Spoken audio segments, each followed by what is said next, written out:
ముఖ్యంగా నా గురించి ఒక్క నిమిషం చెప్పుకుంటాను.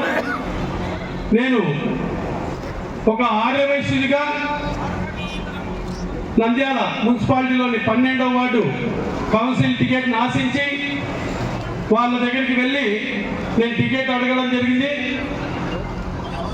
టికెట్ అడిగితే మా సర్వేలో నీకు ఏమైనా చేసి పొమ్మనికి కూడా సరే తలదించుకొని వచ్చిండేవాళ్ళు. నేను ఒక ప్రభుత్వుడు ఆఫ్టర్ ఆల్ ఏమంటే నా కులాన్ని గురించి నేను తక్కువ మాట్లాడుకోకూడదు కాబట్టి ఆర్యవైశ్యుడు అంటున్నా. నా కులాన్ని పేరు చెప్పి నువ్వా మాకు పోటీ అడిగేవాడివి అని చెప్పి మమ్మల్ని నిలదీయడంతో ఆ రోజు ఆ పంతంతో బయటికి వచ్చి ఇండిపెండెంట్గా పోటీ చేసి వాళ్ళ వ్యక్తికి వచ్చిన ఓట్లు 800 ఓట్లు అయితే నా మెజార్టీ 700 ఓట్ల మెజార్టీతో గెలిచారు. ఈ సందర్భంలో ఇంకొక చిన్న విషయం చెప్పదలుచుకున్నా. ఫరూక్ సార్ గారైతేమి, భూమా బ్రహ్మాందరెడ్డి గారైతేమి నాకు ఫోన్ చేసి ఎందుకు వైసీపీ టికెట్ అవసరం, నీకు తెలుగుదేశం టికెట్ ఇస్తున్నాం కదా, తెలుగుదేశానికి నిలబడమని చెప్పి అడిగారు. కానీ నేను తెలుగుదేశానికి ఎందుకు నిలబడలేదంటే ఆ రోజు నన్ను వ్యక్తిగతంగా మాట్లాడారు కాబట్టి నేను వ్యక్తిగతంగా నా సత్తా చూపాలని నేను ఇండిపెండెంట్గా నిలబడ్డాను. నా 12వ వార్డు ప్రజలైతేమి, నా ఆర్యవైశ్య సోదరులైతేమి, బలిజ సోదరులైతేమి, కమ్మ సోదరులైతేమి అన్ని కులాల వాళ్ళు నా వెన్నట్టు నిలిచారు. అన్నిటికంటే నాకు ఐరన్ వాల్ లెక్క రక్షించుకుంటూ నా జర్నలిస్ట్ వ్యవస్థ మొత్తం జర్నలిస్టులు అందరూ నన్ను ఆ 20 రోజులు ఒక తమ ఇంటి బిడ్డను కాపాడుకున్నట్టు కాపాడుకున్నారు. ఆ విధంగా పోరాడితే వాళ్ళు మొత్తం కుటుంబ సభ్యులు మొత్తం ఇక్కడే తిష్ట వేసి పోలీసుల ద్వారా ఇతరుల ద్వారా ఎంత అరాచకం చేసినారంటే అంత అరాచకం చేసినారు నా మీద. ఆఖరుకు మన రాయలసీమలో ఒకటి గుర్తుపెట్టుండి, మన రాయలసీమలో పెద్ద పెద్ద ఫ్యాక్షన్ చేసిన వాళ్ళ నాయకులు కూడా ఎదురింటి ఆడపడుచులు వచ్చినప్పుడు గౌరవం ఇచ్చే సంస్కృతి ఉందా లేదా మాకు చెప్పండి. అటువంటిది నా ఇంటి నా భార్యను కూడా అవమానం చేశారు ఇక్కడ. అంటే అంత ఎగతాళి అయిపోయింది. ఆ జిద్దుతోనే ఎప్పుడైతే వాళ్ళు నా మీద ఆ ద్వేషం పెంచుకున్నారో నా ప్రజలు మొత్తం నా వెనుక నిలబడి ఒకటి కాదు మేము 4 సార్లు తిరిగితే ఒకటే చెప్పేవాళ్ళు, నువ్వు తిరగదు నీ గెలుపు ఖాయం. మేమందరం వచ్చి ఓటు వేస్తున్నాం. 72% ఓటింగ్ శాతం జరిగింది నా వార్డులో. అందువల్ల నేను అంత ఈజీగా గెలిచగలిచినాను. ఈ సందర్భంగా నా పాటు ప్రజలందరికీ కూడా నేను శిరస్సు వచ్చి పాదాభివందనం చేస్తున్నాను. ఎందుకంటే నా గౌరవం నిలబెట్టిన వాళ్ళు మీరు. ఈరోజు ఈ ఆత్మీయ సమావేశాన్ని ఏర్పాటు చేస్తే ఒక ఇంటిలో 25 మందిని సెల్ ఫోన్లు పెట్టి కూర్చోబెట్టి ఈ రోజుకి ఆ 25 మంది ఫోన్లు చేస్తున్న వీడియోస్ కూడా నా దగ్గర ఉన్నాయి. ప్రతి ఒక్కరికి ఫోన్ చేసుకుంటూ మీటింగ్ పోవద్దండి అని చెప్పి ఆపుకుంటూ వచ్చారు. ఒక వ్యక్తి చెప్పాడు మీటింగ్ పోవద్దని చెప్పడానికి మీరెవరు అని చెప్పి. అని ఎంత అడ్డగించుకోవడం చూడండి. తులసిరెడ్డి అని చెప్పినాడు, ఎప్పటికీ సంతకు వచ్చిన వ్యక్తికి సంత చేసుకుంటేనే కానీ సంత మీద ప్రేమ ఉండదు. వాళ్ళు ఇక్కడికి రాజకీయం చేయడం కోసం వచ్చినారు. ఎందుకు ప్రేమ ఉంటుంది చెప్పండి? ఏం వాళ్ళ నేటివ్ ప్లేసా? ఇక్కడ నేటివ్ ప్లేస్ కాదు, ఏం కాదు. ఎక్కడో బ్రిటిష్ వాళ్ళు ఈస్ట్ ఇండియా చట్టంతో కలకత్తాలో ముందు అడుగుపెట్టి దేశాన్ని శాసించే స్థాయిలో ఉన్నట్టు ఈ ఈస్ట్ ఇండియా చట్టం నంద్యాలలో ఎంటర్ అయ్యి మన నంద్యాల ప్రజలందరి నెత్తి మీద తాండవం ఆడుతున్నారు. ఎందుకు తాండవం ఆడుతున్నారు? మేము డబ్బుతో ఏదైనా కొనగలమంటారు. మొన్న మున్సిపల్ ఎలక్షన్లో తెలుగుదేశం నాయకులు ఒక్కొక్కరి ఇళ్ల దగ్గరికి పోయి ప్రాధాయపడి బ్రతిమలాడి డబ్బులు ఇచ్చి వాళ్ళని విత్డ్రా చేయించుకున్నారు. కానీ కౌన్సిల్ మీటింగ్లో ఏం చెప్తున్నారు? సంతలో పశువులను కొన్నట్టు కొన్నామంటున్నాడు. ఒక్క వర్డ్ గుర్తుపెట్టుకోండి. వర్డ్ అంటే మనకు డబ్బులు ఇచ్చినారంటే వాళ్ళ దృష్టిలో మనం పశువులం, మనల్ని పశువులను కొన్నట్టు కొన్నామని చెప్పి మనల్ని ఎగతాళి చేస్తున్నాము. దీనికోసమైనా వీళ్ళు రాజకీయం చేయడానికి వచ్చింది. ఇకపోతే మన అభ్యర్థుల గురించి మాట్లాడుకుందాం. బైరెడ్డి శబరి గారు ఎంత ఉన్నతమైన కుటుంబం నుంచి వచ్చినారో మీకు అందరికీ తెలుసు. బైరెడ్డి రాజశేఖర రెడ్డి గారు అయితేమి, వాళ్ళ నాన్నగారు అయితే వాళ్ళ గ్రాండ్ ఫాదర్ కూడా బ్రిటిష్ టైంలో డిస్ట్రిక్ట్ కోర్టు మెంబర్గా పనిచేసినారని చెప్పి మా ఇంటికి వచ్చినప్పుడు చెప్పారు. అంటే అంత రాజకీయ దృక్పథం ఉన్న కుటుంబం నుంచి వచ్చారు. ప్లస్ స్వతహాగా ఆమె డాక్టర్. ఈరోజు ఏ వ్యాపారస్తుడు ఎవరు కూడా సంపాదించలేదంటే డాక్టర్లు సంపాదిస్తున్నారు. కానీ ఆ వృత్తిని పక్కకు పెట్టి రాజకీయంగా ఎంటర్ అయ్యి మన ప్రజలను సేవ చేయాలనే ఉద్దేశంతో తన తల్లిదండ్రుల నుంచి వచ్చిన ఆస్తులు చాలు, నేను సంపాదించేది ఏమీ అవసరం లేదు అని చెప్పి ఈరోజు మన ప్రజాసేవ కోసం ప్రజాక్షేత్రంలోకి వచ్చింది. మనం ఆడబిడ్డను జీవితామా వద్దా చెప్పండి, జీవితామా వద్దా? అఖండ మెజార్టీలో జీవితం. కాబట్టి అప్పుడే మన గౌరవం. ఎందుకంటే ఒక ఆడబిడ్డ డాక్టర్, వృత్తిరీత్యా డాక్టర్ మన సేవ చేయడానికి వచ్చినప్పుడు మనం ఆమెను గెలిపించుకొని తీరాలి.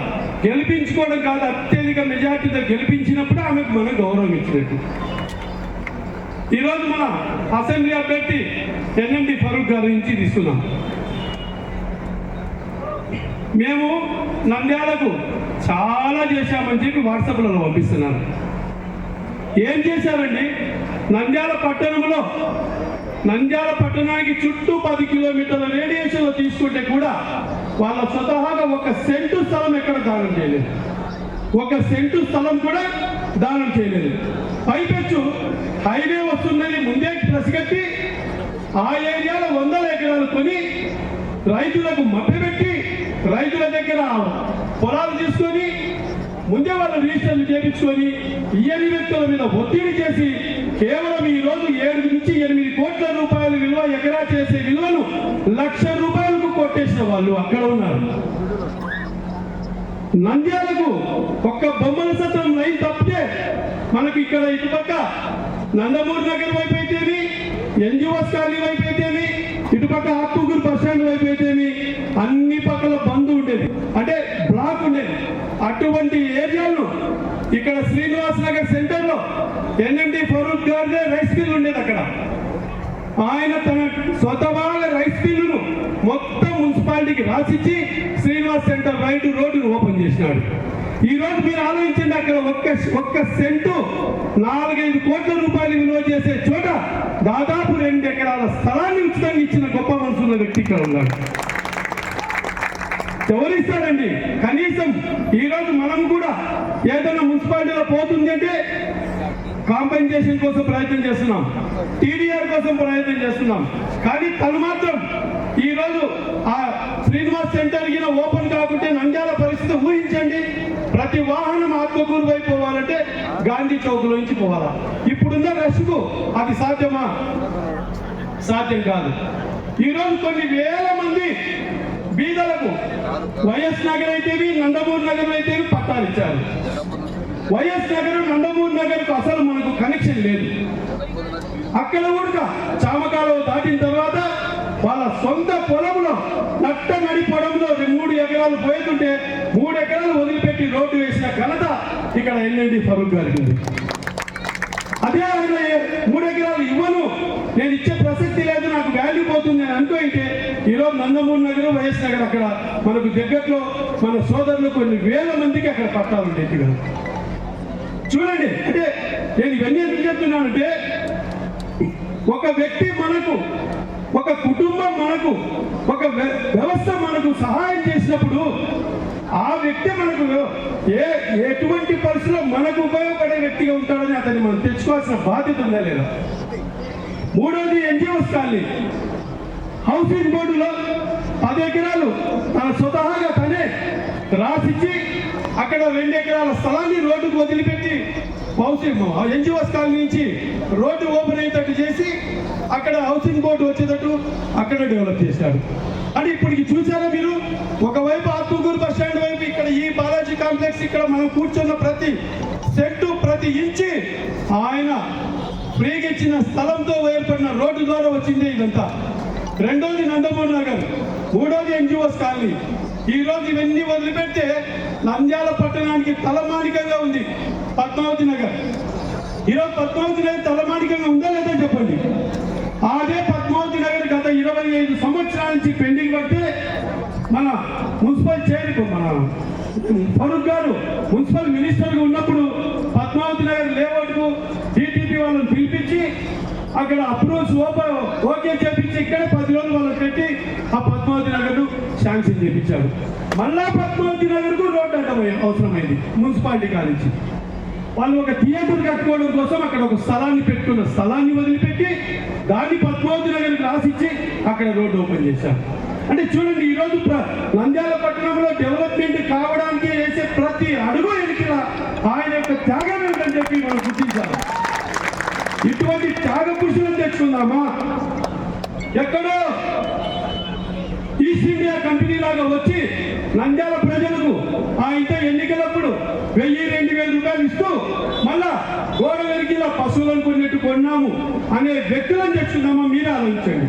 మనం ఇటువంటి వ్యక్తులను పోగొట్టుకుంటే మళ్ళా ఇటువంటి వ్యక్తులు ఎవరైనా వస్తారా? ఎవరు రాదు. అంటే ఒకటే ఆలోచిస్తారు పబ్లిక్. ఇంత త్యాగం చేసిన ఫరూక్ గారికి వెన్నటి నిలబడకపోతే మనకే అవమానం.